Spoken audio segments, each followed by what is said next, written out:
जो इस देश के मुसलमान है, इसके लिए इस देश के अंदर कोई चर्चा का, कोई चिंता का सवाल ही नहीं है। वो नागरिक है, रहेंगे, उनको कोई प्रताड़ित नहीं। ये धार्मिक प्रताड़ना के आधार पर जो लोग आए हैं उनको नागरिकता देने का सवाल है। यहाँ के माइनॉरिटी और विशेषकर किसी भी मुसलमान को चिंता करने की जरूरत नहीं है।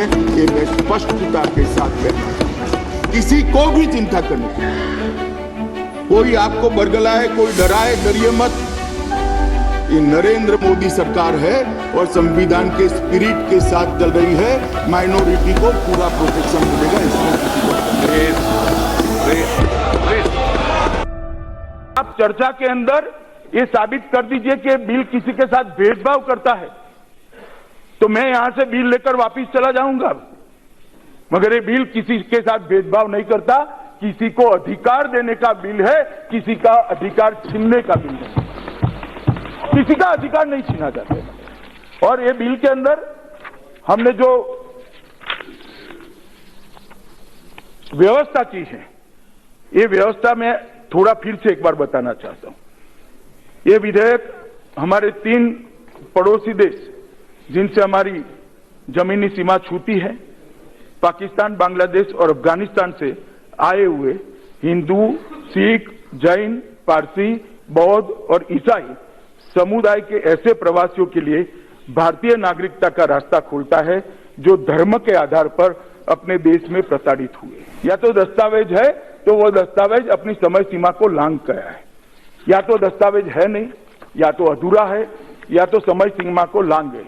ये सभी प्रताड़ित धार्मिक अल्पसंख्यकों को नागरिकता देने के लिए ये बिल के अंदर प्रावधान है। अब मैं प्रावधान को जरा डिटेल में बताता हूं। मान्यवर, नागरिकता अधिनियम 1955 की धारा 2(1)(b) में अभी प्रावधान है कि कोई भी विदेशी नागरिक बिना पासपोर्ट और वीजा के और ट्रैवल दस्तावेजों के भारत में प्रवेश करता है तो उसको अवैध माना जाता है। इस विधेयक में प्रस्ताव है कि ऐसे प्रताड़ित नागरिक जो 31 दिसंबर 2014 तक भारत में प्रवेश कर चुके हैं, जिनको भारत सरकार ने द पासपोर्ट एक्ट 1920 और फॉरेनर्स एक्ट 1946 के दंडात्मक प्रावधानों से माफ कर दिया है, उनको नागरिकता अधिनियम 1955 की धारा 2(1)(b) में अवैध प्रवासी नहीं माना जाएगा और इन प्रताड़ित प्रवासियों को भारत की नागरिकता देंगे। और मान्यवर, आज की प्रक्रिया नहीं है। उस वक्त किसी ने विरोध नहीं किया। जब श्रीमान राजनाथ सिंह जी गृह मंत्री थे, मोदी जी ही प्रधानमंत्री थे, उस वक्त ये सारे लोगों को लॉन्ग टर्म वीजा का प्रोविजन कर दिया गया था। उनको यहां रहने की एक प्रकार से अनुमति दे दी गई थी और आज वो ही चीज को एक्सटेंड करते हुए आज उनको नागरिकता देने की प्रक्रिया लेकर ये बिल आया है मान्यवर। और मैं मानता हूं कि लाखों करोड़ों लोगों की नर्क जैसी यातना भरी जिंदगी से ये विधेयक उनको मुक्ति दिलाने वाला है और उनको भारत के नागरिक का एक सम्मानजनक आधार देने वाला है। ये बिल भी पास हो चुका है। ये बिल भी पहले लोकसभा ने पास किया था, राज्यसभा में पास नहीं हो पाया, लोकसभा की अवधि खत्म हो गई, लैप्स हो गया, तो मैं फिर से लेकर आया हूं। मान्यवर, इसमें 6 बिल लाने का भी प्रस्ताव है, जिसमें भारत सरकार यह प्रावधान करेगी कि धार्मिक उत्पीड़न के शिकार उपरोक्त प्रवासी निर्धारित की गई शर्तों, प्रतिबंधों व तौर तरीकों को अपनाकर रजिस्ट्रेशन या न्यूट्रलाइजेशन के माध्यम से भारत की नागरिकता, नेचुरलाइजेशन बोला मैं, तो नेचुरलाइजेशन, इसके लिए भाई कभी कभी ठीक भी बोल लेते हैं, आप चिंता मत करिए। इस विधेयक में नागरिकता अधिनियम की धारा 18(2)(EEI में सरकार के इस बारे में नियम बनाने की शक्तियां दी है। मान्यवर, ये जो धार्मिक प्रताड़ना के आधार पर ये 3 देशों के जो अल्पसंख्यक यहाँ आए हैं, जो माइनॉरिटी यहाँ, मैं माइनॉरिटी शब्द इसलिए बार बार बोलता हूं कि आपको मालूम पड़े माइनॉरिटी की ही चिंता है। माइनॉरिटी जो वहां से यहाँ आई है मान्यवर, जिसमें हिंदू, बौद्ध, सिख, जैन, पारसी है, क्रिश्चियन भी है, उनको एक अर्जी लगाने से नागरिकता मिलेगी और इसके रूल्स भारत सरकार बाद में बनाएगी। यह प्रावधान किया जा रहा है कि ऐसे प्रवासी अगर नागरिकता अधिनियम 1955 की धारा के तीसरे शेड्यूल की शर्तें पूरी करने के उपरांत नागरिकता प्राप्त कर लेते हैं तो उनको भारत में उनके प्रवेश से ही नागरिकता दी जाएगी। मान्यवर, उनकी एक बहुत बड़ी दिक्कत है कि आज वो बेचारे अप्लाई करते हैं तो ये स्पष्ट हो जाएगा कि ये भारत के नागरिक नहीं है। बीच में किसी ने छोटा सा घर ले लिया है, किसी ने स्कूटी ले ली, किसी ने साइकिल ले ली, किसी को छोटी बहुत नौकरी भी मिल गई है, कुछ मिलता नहीं है मगर किसी को मिल गया तो उसको डर है कि मेरा ये छीन जाएगा। तो ये बिल उनको प्रोटेक्ट कर रहा है और मैं मानता हूं कि सदन के सभी सदस्यों को, विशेष कर बंगाल के लोगों ने, बंगाल के अंदर जो शरणार्थी है, नॉर्थ ईस्ट के अंदर शरणार्थी है, उसको ये बात अच्छे से पहुंचानी चाहिए कि आप जिस तारीख से भारत में आए हो उस तारीख से आपको नागरिकता दी जाती है, बीच में किसी की भी जरूरत नहीं। कोई रेशन कार्ड निकालने की जरूरत नहीं, खामखा लाइनें मत लगाइए। कोई आपको डरा देता है, डरिए मत। मैं कहता हूं देश के गृह मंत्री के नाते आपके पास रेशन कार्ड है या नहीं है, हम नागरिकता देंगे। मान्यवर, अगर ऐसे अल्पसंख्यक, एक दूसरी दुविधा है कि मैं आज एप्लीकेशन करता हूं तो अब तक तो अवैध रूप से मैं रहा तो मुझ पर केस हो जाएगा, ये भी भय है। ये भय खड़ा भी किया जा रहा है। प्रचार करती है कुछ पार्टियां कि एप्लीकेशन मत डालो वरना जेल में जाओगे।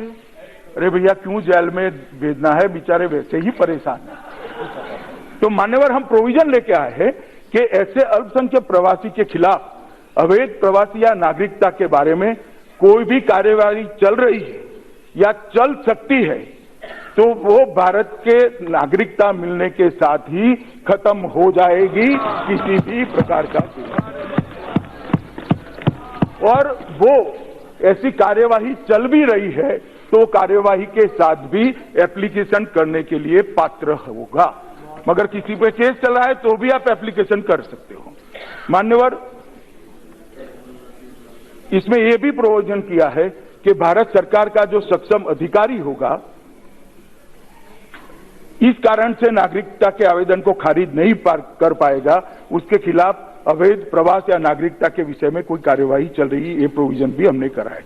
मान्यवर, इस धारा में हमने ये भी प्रावधान किया है कि अगर कोई आवेदक आवेदन की तिथि को किसी भी प्रकार से अधिकार या प्रिविलेज ले रहा है, मतलब मानो किसी की शादी हो गई, किसी को छुटपुट छोटी मोटी नौकरी मिल गई, प्यून बन गया या कुछ भी बन गया, किसी ने छोटा मोटा मकान खरीद लिया, कोई प्रिविलेज ले रहा है तो इस प्रावधान के तहत आवेदन करने से इन अधिकार व प्रिविलेज से वो वंचित नहीं किया जाएगा, उसको संपूर्ण प्रोटेक्शन मिलेगा। मान्यवर, ये भी हमने प्रोविजन किया है। बहुत सारे संसद सदस्यों ने, श्रीमान गोगाई जी ने भी एक मुद्दा उठाया था कि पूर्वोत्तर लोगों की भाषाई, सांस्कृतिक और सामाजिक रक्षण के लिए आप क्या करोगे। मान्यवर, इस बिल के अंदर हम इसको बहुत अच्छे तरीके से प्रोटेक्ट कर रहे हैं। मैं इस सदन के सामने पढ़ना इसलिए चाहता हूं कि पूर्वोत्तर के अंदर या तो समझकर या तो समझे बगैर ढेर सारे लोगों के मन में एक भय खड़ा करने का प्रयास हो रहा है और किसी को भय आक्रांतित होने की जरूरत नहीं है। इसलिए मैं इसको बहुत स्पष्टता के साथ यहाँ आपके सामने मान्यवर रखना चाहता हूँ। मान्यवर, सबसे पहले Arunachal Pradesh Bengal East Frontier Regulation Act के अनुसार कवर होता है और जो Bengal East Frontier Regulation Act के अनुसार कवर होते हैं, इसको ये कानून का कोई डर रखने की जरूरत नहीं है। वहां ये कानून, ये नागरिकता अप्लाई नहीं होगी। नागालैंड पूरा थोड़ा हिस्सा छोड़कर इनर लाइन परमिट सिस्टम से प्रोटेक्टेड है, उनकी वो प्रोटेक्शन चालू रहेगा। मिजोरम भी पूरा इनर लाइन परमिट सिस्टम से प्रोटेक्टेड है, जो कि बंगाल ईस्ट फ्रंटियर रेगुलेशन 1873 का प्रावधान है, तो वो भी चालू रहेगा। मणिपुर राज्यों की भावना को ध्यान में रखकर मणिपुर को हम इनर लाइन परमिट की सिस्टम के अंदर ला रहे हैं। मणिपुर की घाटी की बहुत बड़ी समस्या का आज समाधान। मान्यवर, मणिपुर की घाटी के सारे लोग बहुत समय से इसकी मांग कर रहे थे और मैं आज मणिपुर के लोगों के ओर से देश के प्रधानमंत्री का कोटि कोटि धन्यवाद करना चाहता हूं, जिन्होंने मणिपुर की ये सालों पुरानी मांग को आज समाप्त कर दिया। त्रिपुरा में एडीसी क्षेत्र में सीएबी लागू नहीं होगा और हाई लेवल कमेटी जो बनाई है उसी में सारे ट्राइबल को समाहित करने का काम किया है। मेघालय पूरा 6 शेड्यूल से कवर है, 6 शेड्यूल को हम इसके बाहर रख रहे हैं। आसाम का जहां तक सवाल है, बीटीसी, कार्बी आंग्लो, डिमा, हसाव, ये सारी एडीसी को सीएबी से बाहर रखा गया है और जो आसाम का मूल प्रदेश है वहां पर क्लॉज 6, सुबह गौरव भाई बात करते थे कि आसाम एकॉर्ड का ये भावना है। गौरव जी, भावना को क्या करोगे? 1985 में राजीव गांधी जी ने आसाम एकॉर्ड करा मान्यवर, उसके बाद में कुछ नहीं किया, सिर्फ भावना ही रही। पहली बार क्लॉज 6 की कमेटी श्री नरेंद्र मोदी की सरकार ने बनाई है और आसाम के भाषा भाषी लोगों को उनकी संस्कृति और राजनीतिक पहचान को जिंदा रखने का आज एक प्रयास हम कर रहे हैं। क्या किया भाई बताओ? मैं आसाम की जनता को भी पूछना चाहता हूं इस सदन के माध्यम से कि जिन्होंने आसाम एकॉर्ड किया, इतने साल तक क्या किया? आसाम एकॉर्ड की कौन सी चीज को आप इंप्लीमेंट किया? एनआरसी किया? ना जी। क्लॉज 6 किया? ना जी। क्या किया? तो 71 तक के सारे लोगों को लाकर बसा दिया। तो आसाम का क्या हुआ भाई? कुछ नहीं हुआ। 15 साल तक कांग्रेस का शासन वहां रहा, कोई नहीं बोला। अब जब हम लेकर आ रहे हैं, हम इस समस्या का समाधान कर रहे हैं, तब जाकर इसका विरोध किया जा रहा है। मान्यवर, मैं मानता हूं कि आसाम की 6 समुदाय, मोरन, मटक, ताई, अहोम, कोच, रजवर्सी, सुतिया और टी ट्राइब, इसको भी अनुसूचित जाति के सदस्यता समाहित करने के लिए श्रीमान राजनाथ जी थे, तब से प्रयास हुआ है और इसमें भी हम आगे बढ़ रहे हैं। बोडो समुदाय के सांस्कृतिक विकास के लिए भी बोडो म्यूजियम, सांस्कृतिक अध्ययन केंद्र, कुकजार आकाशवाणी व दूरदर्शन का आधुनिकीकरण, सुपरफास्ट और नई एक्सप्रेस का नामकरण भी ये भारतीय जनता पार्टी की नरेंद्र मोदी सरकार ने ही किया है। आसाम के इश्यू को भी हम इस प्रकार से मान्यवर एड्रेस कर रहे हैं। इसलिए आज इस सदन के माध्यम से मैं समग्र नॉर्थ ईस्ट की जनता को कहना चाहता हूं कि पूरे नॉर्थ ईस्ट के सभी राज्यों के चिंताओं का निराकरण इस बिल के अंदर समाहित है। कोई उकसावे में मत आना, कोई आंदोलन मत करना, बहुत हो चुका। अब ये देश शांति के साथ आगे बढ़ना चाहता है मान्यवर। और ऐसा नहीं है कि मैंने किसी से चर्चा नहीं की। विगत 1 मास के अंदर 140 से ज्यादा संस्थाएं मान्यवर, 140 से ज्यादा अलग अलग एनजीओ, राजनीतिक दल, जिसमें कांग्रेस